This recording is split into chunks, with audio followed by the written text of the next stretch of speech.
Madame, Monsieur, bonjour, bienvenue sur le plateau du Media Lab. Alors aujourd'hui, j'ai le plaisir, l'honneur de recevoir Maître Stéphane Donte. Bonjour, vous êtes le bâtonnier de l'Ordre des avocats au barreau de Lille. Et si vous venez aujourd'hui particulièrement, c'est pour nous parler d'un colloque qui va se tenir bientôt dans les locaux de l'université, un colloque sur la justice prédictive. Oui, bonjour et je suis ravi d'être ici. Merci. Oui, un colloque, c'est une première en France. Je n'ai pas vérifié, mais c'est probablement une première européenne. On va prendre ça comme ça. Voilà. Et il faut qu'on se pose des questions tous, les professionnels du droit, mais aussi les universitaires, sur ce que va être la justice dans 10 ans. Et il y a un phénomène qui est incontournable, qu'on aime ou qu'on n'aime pas, qui est la justice prédictive, c'est-à-dire la rencontre entre les mathématiques et le droit. Et il est temps qu'on se pose des questions sur cette évolution. Donc la justice qui est prédite. Qui part par des logiciels, c'est ça? C'est en fait, oui, c'est-à-dire que alors, l'intérêt du colloque, il est double. C'est-à-dire que d'une part, on n'a pas fait ça entre nous. C'est-à-dire qu'on a invité les startups et vous aurez 3 démonstrations en temps réel et en situation réelle de ce que peut être les logiciels de justice prédictive qui existent aujourd'hui. Ça existe déjà. Le barreau de Lille est doté déjà d'un logiciel de justice prédictive qui est en cours d'élaboration et d'évolution, mais on est déjà à notre 3e ou 4e version et ça fonctionne. D'accord.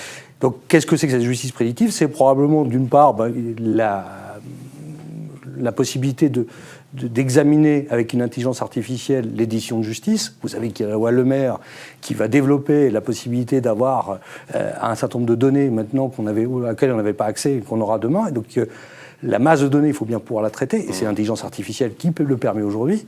Et puis, deuxièmement, une fois qu'on a fait ce traitement-là, on peut s'apercevoir, juridiction par juridiction, quelles sont les chances de succès possibles d'une action judiciaire. On peut aussi vérifier quelle est l'indemnité à laquelle tel demandeur ou tel défendeur pourrait prétendre. Et ça, c'est ces statistiques-là, via le traitement des données, qui permettent une certaine justice prédictive. Et puis on peut encore aller un peu plus loin. Certains travaillent, on est sur un développement où on peut essayer de voir juridiction par juridiction quels sont les arguments les plus pertinents ou moins pertinents retenus par le juge, arguments de droit, mais surtout arguments de fait. D'accord, ça va changer votre façon de travailler. À vous, les acteurs principaux de cette justice, les avocats notamment, allez pouvoir effectivement considérer si oui ou non ça vaut le coup d'y aller, comment on y va, qu'est-ce qu'on met comme argument. C'est ça un peu l'objectif. En fait, ça va objectiver beaucoup de choses qu'on connaît déjà. Ça ne va pas changer notre façon de travailler, ça va aider notre façon de travailler. C'est-à-dire que la stratégie, elle reste toujours la même. Elle appartient à l'avocat. Si vous posez une mauvaise question à la machine, elle vous donne une mauvaise réponse. Ça, c'est clair. En revanche, ça va permettre probablement de modifier la façon dont on appréhende notre métier et le recours au tout contentieux. Ce qui est sûr aussi, c'est que pourquoi j'ai voulu que l'Ordre de Lille soit le premier barreau européen à avoir un système de justice prédictive, c'est parce que je pense que l'avenir, notamment pour les avocats, n'est plus nécessairement contentieux. On voit d'ailleurs qu'il y a une vague de déjudiciarisation, c'est-à-dire qu'il n'y a même plus possibilité de recourir aux juges, et qu'il faut bien se doter d'outils qui va objectiver la position des parties. L'outil, il n'est ni pour Paul ni pour Jacques, mais permettre à chacun de savoir mieux leurs risques. Et évidemment, derrière cela, le travail d'avocat, ça ne va plus être de défendre uniquement les intérêts d'une partie, mais de rapprocher, via ces genres de logiciels, les parties vers une solution transactionnelle, avec notamment l'acte d'avocat. D'accord. Alors, pendant ce colloque, il y aura plusieurs acteurs. Il est co-organisé par vous, par le barreau de Lille, par la Cour d'appel de Douai, par la faculté évidemment. De l'université, sont bienvenus et viennent en nombre évidemment les directeurs juridiques des grandes sociétés de notre région. Sont bienvenus et vont venir les notaires également, puisque finalement c'est toute la famille judiciaire qui est, alors ceux qui n'aiment pas disent impactés. Et ceux qui pensent qu'évidemment, de toute façon, il faut y aller, vont voir ce que va être l'avenir de leur profession et vont tenter de s'adapter. Moi, j'ai une responsabilité en qualité de bâtonnier, c'est accompagner le changement, tout simplement. Et je pense que ce type de colloque va permettre d'accompagner le changement, va permettre aussi au cabinet d'avocats, mais à tous les professionnels de droit, d'envisager l'avenir un peu plus sereinement avec ces nouveaux outils. Même si ça pose des questions éthiques, un petit peu concurrentielles et autres par rapport à ça. Évidemment que ces questions seront au cœur. La première Ce sera au cœur du colloque. Bien sûr. Il y a la première partie, c'est de savoir de quoi on parle et il faut voir ces solutions. Il faut voir les logiciels, non seulement voir comment ils fonctionnent déjà aujourd'hui et comment ils vont fonctionner demain. Ça, c'est intéressant. De toute façon, vous ne pourrez pas y échapper. Il y a des gens qui en font, qui vont les mettre sur le marché. Ça va arriver. Ça va arriver. Maintenant, qui est propriétaire des algorithmes? Comment on pose une question à un algorithme? Est-ce qu'on peut aller faire de la justice prédictive en matière pénale? Le barreau de Lille, lui, a répondu non.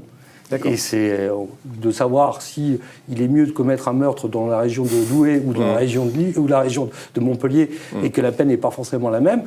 On a pensé que ce genre de questionnement n'était pas éthiquement possible. Mais ces questions demeurent. Et puis, il y a l'automatisation, les robots. Quelle va être la valeur ajoutée de telle ou telle profession? Quels sont les risques, notamment dans le cadre du procès judiciaire, d'une standardisation, du fait que finalement on va moins individualiser les peines ou les décisions? Et le grand risque, moi, que je vois, c'est la paresse. Et il n'y a pas qu'en matière de justice. Ce qui nous pend au nez, et pour nous et pour nos enfants, c'est cette faculté à la paresse. C'est ça. Quand aujourd'hui, un enfant, vous lui demandez quel est le nom du président de la République, il peut prendre votre portable, demander au robot, il pose la question, donc il ne réfléchit même plus, il n'apprend même plus. On peut avoir des craintes que certains, en faisant une standardisation des décisions de justice, finissent par plus réfléchir, puisque habituellement on juge comme ça, je vois pourquoi je vais changer. Alors, moi, je compte plus de combat, quoi. Voilà, plus de combat. Alors, je compte quand même sur mes confrères, et je sais qu'ils sont innovants, et je sais qu'ils ne se laisseront pas marcher là-dessus. Et puis, je sais que les magistrats aussi tiennent à leur précaré, et ils ont raison, à leur indépendance d'esprit. Mais le vrai risque, pour moi, est la paresse derrière tout ça. Ok. On va donner quelques petites infos techniques. Ça se tient donc le 19 mai. Ça commence à quelle heure? Ça commence à 9h. 9h, oui. Aujourd'hui, il y a combien On a déjà plus de 250 inscrits. Mais il y a encore de la place. On a encore une centaine de places. Ok. Et ça se tient donc dans l'amphi ici Teilhard de Chardin. C'est ça. À l'université de la Catholique. Pour l'inscription, on peut passer par le biais du barreau, par l'université, la faculté de droit. Alors, l'inscription se fait en ligne. Elle est obligatoire, mais gratuite. Ok. D'accord. Donc, tous ceux qui veulent voir comment demain sera fait, qu'ils viennent. Monsieur le bâtonnier, merci beaucoup. Je vous en prie. À très bientôt alors. Merci à vous tous et à bientôt sur les ondes du Media Lab. Bonne journée.